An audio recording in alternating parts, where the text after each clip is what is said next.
This is MTG Burgeoning, and in this video we will showcase the building blocks to a Reanimator themed build with Sauron, Lord of the Rings as the commander. Although this presentation can act as a standalone video for crafting a Reanimator themed EDH deck with Sauron as the commander, be sure to also look in the description of this video for links to the primer video for this series, its playlist, as well as a list of the cards featured in this video. With the intro out of the way, let's start deck teching by introducing Sauron, Lord of the Rings. A 9/9 legendary avatar horror for 5 in Grixis colors. That's going to be 1 blue, 1 black, and 1 red mana. When we cast this spell, we amass Orcs 5, which is going to mean that if we do not have an Orcs Army creature token in play, or an Orcs Army creature, if we have one in play, we put 5+1/+1 counters on that creature. If we do not, then we create a 0/0 Orcs Army creature token and put 5+1/+1 counters on it. So after we do that, then we mill 5 cards, and then we return a creature card from our graveyard to the battlefield. It also Sauron also has trample, and whenever a commander an opponent controls dies, the ring tempts us. Let me pause right here just to let everybody know at the early onsets of this video, this is not a ring tempts you focused build. This is going to be a Reanimator focused build. We are not looking to enhance or strengthen or synergize with any of the ring tempting spells and abilities that are available to us. This is all about Sauron, our graveyard, and recurring things from it. Now, 8 total mana for a commander like Sauron here, it's a pricey investment. 5 and 1 of each of our colors in Grixis. But are we really investing this money just into our commander? Note that when we cast Sauron, we're getting at least minimally a 5/5 creature in the form of the Orcs 5 creature token, and then we're returning a creature card from our graveyard to the battlefield. Note that the mill 5 cards, the creature that we get from our graveyard does not have to be one of the 5 cards that Sauron mills when we cast it. It could be a card that was already in our graveyard, or it could be one of the 5 cards that we mill there from casting the Lord of the Rings. So we're really investing 8 mana into 3 creatures. That doesn't look too bad when one of them is a 9/9 trample, a 5/5, and then something lurking in our graveyard in Grixis colors. So what we're looking to do here is we're looking to get cards into our graveyard, getting them out of our graveyard, and then smashing our opponent's life totals up and down, left and right, side to side, until they reach 0. As powerful as Sauron, the Lord of the Rings, is, we also need to make sure we include some support to make sure that our avatar horror here has very little trouble in vanquishing our opponents. The following cards are brought to you in alphabetical order, and we're going to start with Anger, a 2/2 incarnation with haste for 3 and 1 red mana. As long as Anger is in our graveyard and we control a mountain, creatures we control have haste. This is one creature that we do not want to reanimate from our graveyard to the battlefield.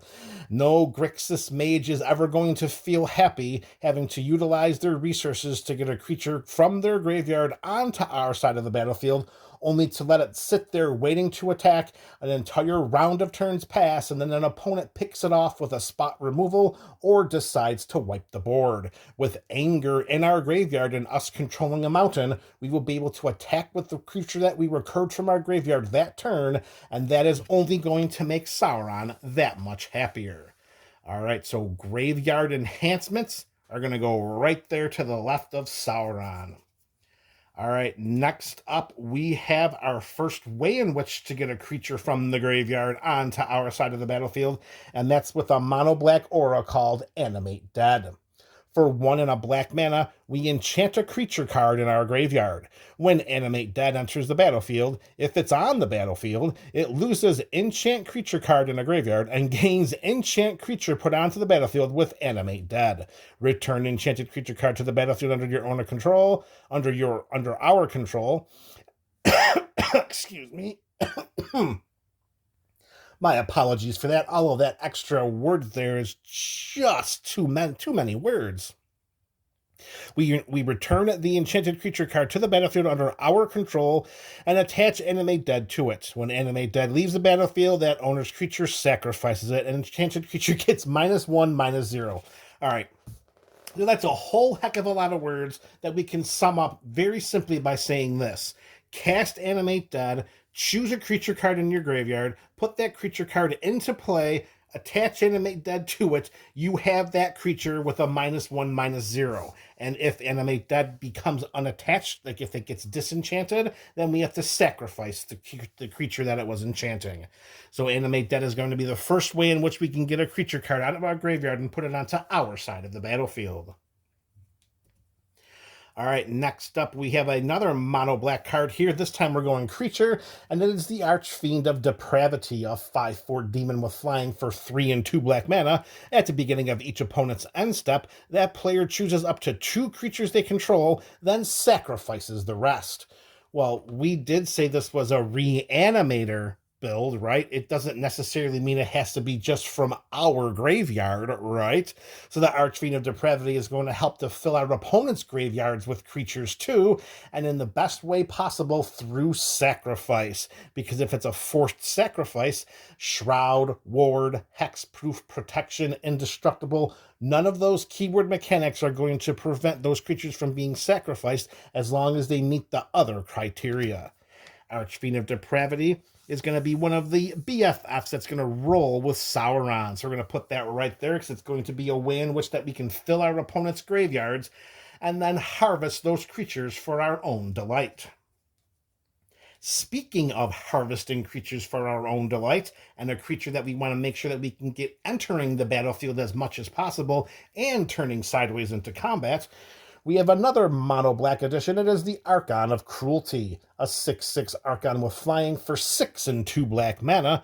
Yes, the 6 and 2 black mana is a little pricey, but remember, we're reanimating it. We're not always going to have to cast it from our hand. See Animate Dead. All right, so whenever Archon of Cruelty enters the battlefield or it attacks, target opponent sacrifices a creature or planeswalker, discards a card, and loses 3 life. Then we draw a card and we gain 3 life. So ETB and through attack, Archon of Cruelty is going to thin out the ranks of our opponent's creatures, make their graveyards a little more plush for us, and we gain card advantage, and we get to gain some life. Staying on theme with card advantage, next up is another mono red edition, and this time it's Combustible Gearhulk, a 6/6 artifact creature as a construct with first strike for 4 and 2 red mana. When Combustible Gearhulk enters the battlefield, target opponent may have us draw 3 cards. If that player doesn't, then we mill 3 cards, and Combustible Gearhulk deals damage to that player equal to the total mana value of those cards. So here is a way in which that we can fill our graveyard if one of our oh-so-mean opponents decides to not allow us to draw 3 cards. I have to imagine that more often than not, because I know I would probably just bite down and say, okay, mill those cards and I'll take the damage, because I'd rather have the cards in your graveyard and my life total a little closer to 0 than putting 3 cards into your hand. Well, in a deck that's going to have some big ins, see Archon of Cruelty and others that have yet to been showcased, those choices are going to be a little more difficult for our opponents. Actually, we're going to call this Graveyard Enhancement with the Combustible Gearhulk, because we're just going to assume that those cards are going to get milled. Speaking of Graveyard Enhancement, how about an instant speed library tutor for the best creature card in our deck? With Entomb. 1 black mana, we search our library for a card and put that card into our graveyard and then shuffle. I know it says a card, but here, more likely than not, we're going to be seeking out a creature card for us to reanimate on the cheap. Speaking of reanimating on the cheap, how about miraculously cheap with Entreat the Dead, a sorcery for XX and 3 black mana. Note that when a spell has X in the mana value twice, you must pay the exact same amount of mana in each instance of X. So for example, if you want X to be 2, you have to pay 2 for the first X and then pay 2 for the second X. And whenever we do, we return X target creature cards from our graveyard to the battlefield. So let's say we want to return 2 creature cards from our graveyard to the battlefield. That's going to cost us 7 total mana. 2 for the first instance of X, 2 for the second instance of X, and then those 3 black pips. However, through the miracle cost of Entreat the Dead, we may cast this card for just X and 2 black mana if it's the first card we drew this turn, and of course, as we draw it. There are no timing restrictions, so if we draw this card during our opponent's turn, we can cast Entreat the Dead right then and there, even though it's a sorcery. And let's not overlook the amount of mana that's going to save us. If we take the same amount of mana, the 7 mana that we spent to cast Entreat the Dead to get 2 target creature cards from our graveyard, and we apply the miracle cost instead, well, now we're going to be getting 5 of those creatures instead of 2. Do you believe in miracles, folks? Because with Entreat the Dead, Sauron does. All right, so here is another way to get a creature card from our graveyard and to get some peripheral plushness out of our opponent's graveyards, and that will be Extract from Darkness. With a sorcery here with 3 Dimir colors, of course that's 1 blue and 1 black mana, each player mills 2 cards. Then we put a creature card from a graveyard onto the battlefield under our control. More often than not, we're going to be targeting our own creatures because we know what's in our build. We know what's in our library. We know what we want to put into our graveyard. We have no idea what our opponent's libraries are going to look like, what kind of decks they're playing with when we sit down at the table. That's why with Reanimator builds, you always want to make sure you construct it knowing that you want to use your own creatures. It is nice once in a while to see an opponent put something a little bit juicier into their graveyard, particularly if it gets milled from the top 2 cards by casting Extract from Darkness. And if that's the case, we'll pluck that big and put it right onto our side of the battlefield. All right, next up, a great way to fill our graveyard with some choice cards, not once but twice. It is Faithless Looting. 1 red mana to draw 2 cards and then discard 2 cards. And then we can cast it again for its flashback cost of 2 and 1 red mana. If we cast Faithless Looting for its flashback cost, we exile the card upon its resolution.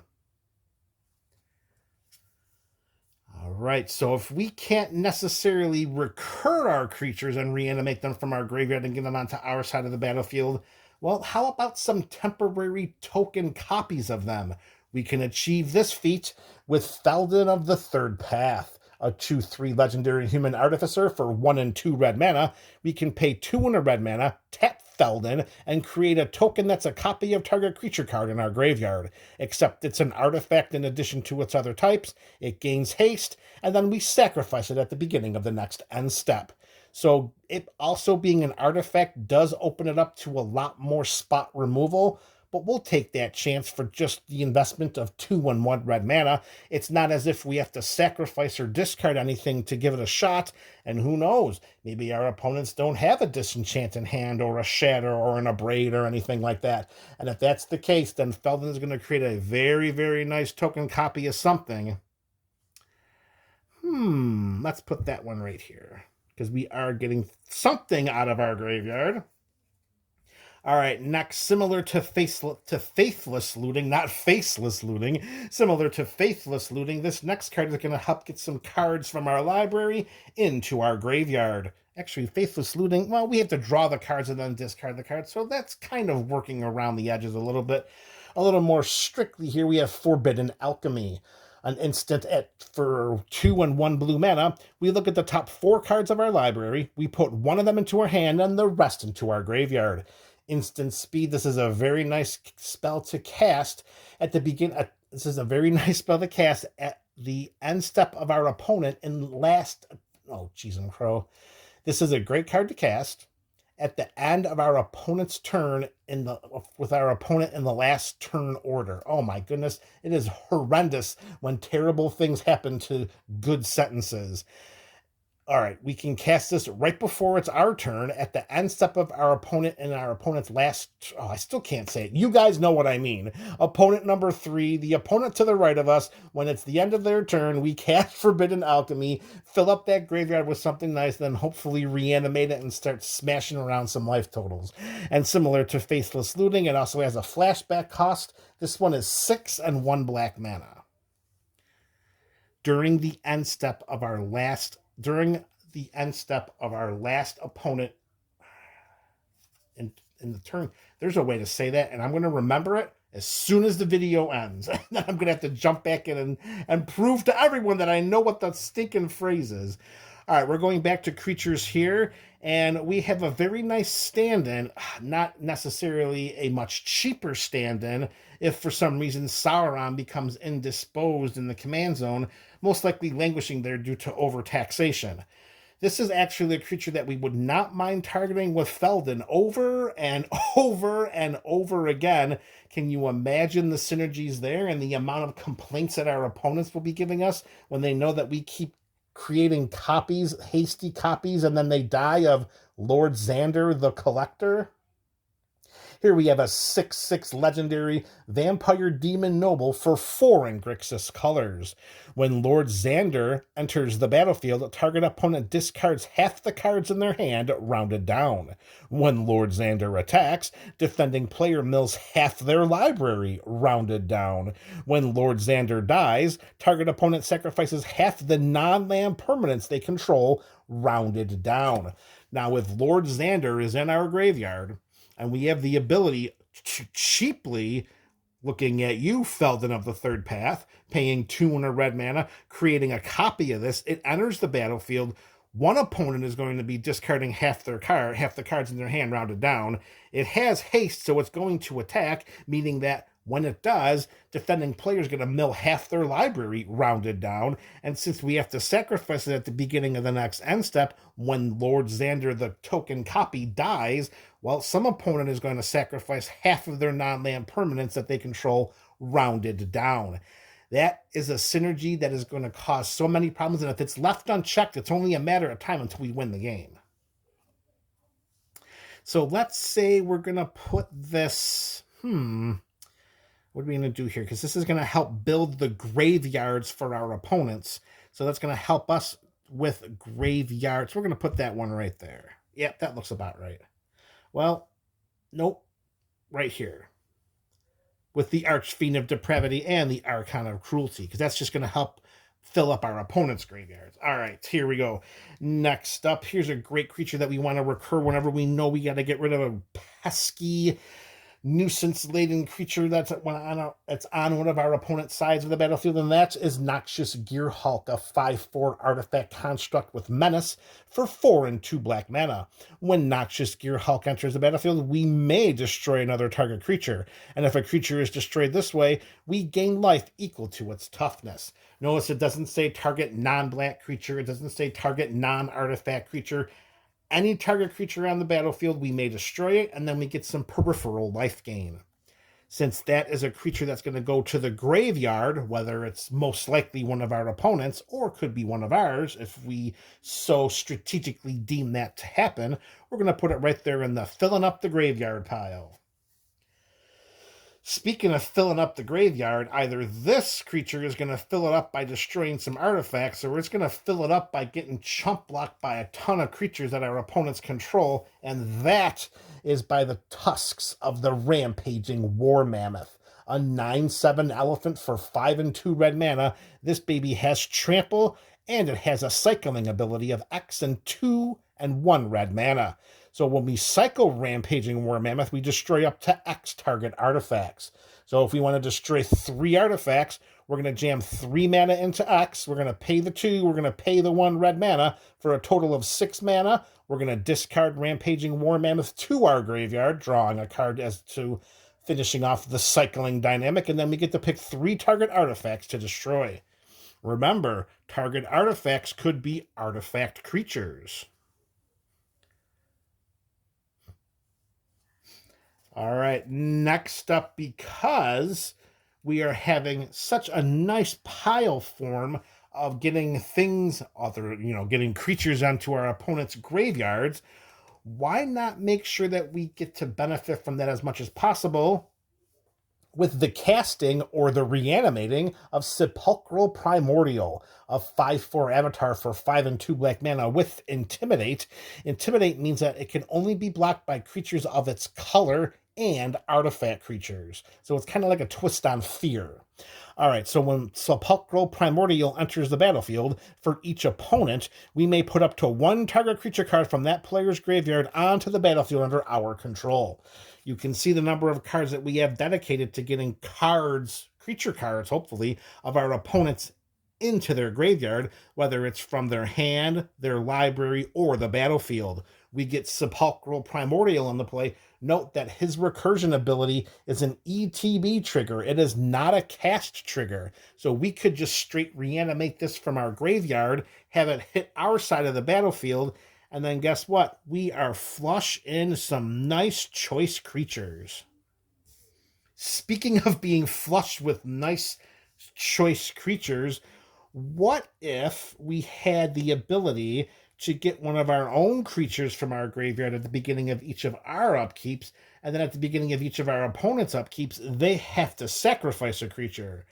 That is the truth that is spoken when we think of Sheoldred Whispering One, a 6/6 legendary praetor with Swamp Walk for 5 and 2 black mana. Note that Swamp Walk means that if this creature attacks, if defending player controls any swamps, yeah, there aren't players in EDH playing swamps, right? If defending player controls a swamp, then Sheoldred is unblockable. And just like I had prefaced, at the beginning of our upkeep, we return target creature card from our graveyard to the battlefield. At the beginning of each opponent's upkeep, that player sacrifices a creature. So without an answer to Sheoldred, it's only a matter of time until the ranks of our opponent's creatures on their sides of the battlefield continuously thin and thin and thin, while Sheoldred pulls a creature out of our graveyard every time it's one of our turns, and that just makes the choices that we get to pick from our opponent's graveyards so much easier. Or not so much, well, maybe so much easier. It makes them so much more numerous, that's for sure. All right, going back to a creature that we would not mind being able to recur over and over again. It is a Rakdos beauty. It is the Balrog of Moria, an 8/8 trampling hasty legendary avatar demon for 4, 2 black, and 1 red mana. When the Balrog of Moria dies, we may exile it. And when we do, for each opponent, we exile up to 1 target creature that player controls. So in a Reanimator deck, we're not really looking to exile creatures from the battlefield. We want to get those creatures into the graveyard so that we may choose to recur them and put them onto our side of the battlefield. However, sometimes that doesn't really work, and I'm looking straight at you, Blightsteel Colossus. I don't know about in your metagame, but Blightsteel Colossus is a very popular choice for a lot of the decks of the players in my metagame, and if the Balrog of Moria ends up dying, well, exiling it would be a great thing to do in order to exile the Blightsteel Colossus, because that bad boy is not going to the graveyard and then getting shuffled back into the library. So that's a consideration here. Creatures with Indestructible, you're usually tougher to get off of the battlefield. We have other ways to do that here, of course, through sacrifice abilities and such like that. But, an 8/8 trampling haste coming down, that's not bad either. And also it has a cycling ability for 3 and 1 red mana. And if we do decide to cycle the Balrog, not only do we get to draw a card after we discard it, but we also create 2 treasure tokens. We're going to put that bad boy right there because we wouldn't mind swinging in with an 8/8 trampling hasty dude. Not a problem at all. All right, staying with Rakdos and staying with big old mana, our next card is Too Greedily, Too Deep, a sorcery for 5 in Rakdos colors. We put target creature card from our graveyard onto the battlefield under our control, and then that creature deals damage equal to its power to each other creature.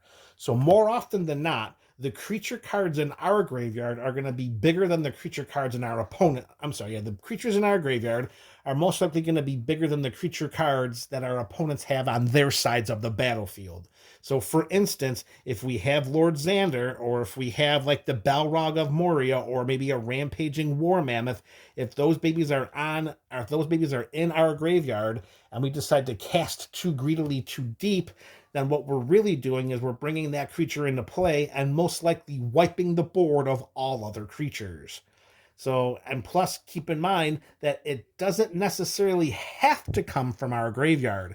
Too greedily, too deep says return target creature card from a graveyard. So, if the possibility exists that one of our opponents may have a creature in their graveyard bigger than anything that we have, well, I think we're going to target that creature, put it onto our side of the battlefield, most likely wipe the board, and then hopefully we have anger in our graveyard, and we control a mountain, and then we can send that freshly recurred creature straight into combat. All right, here we go, MTGBC, the last card of our video here.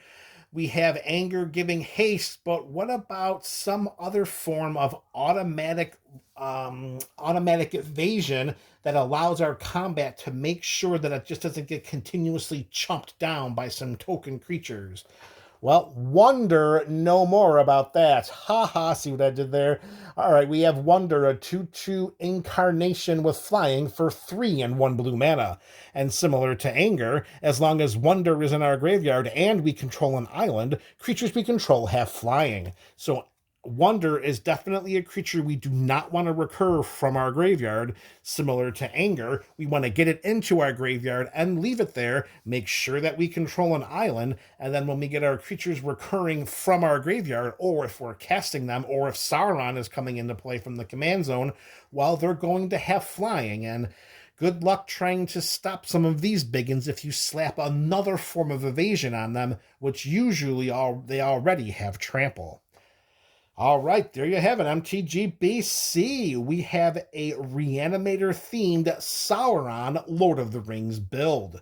Let me know your thoughts about this craft in the comment section below.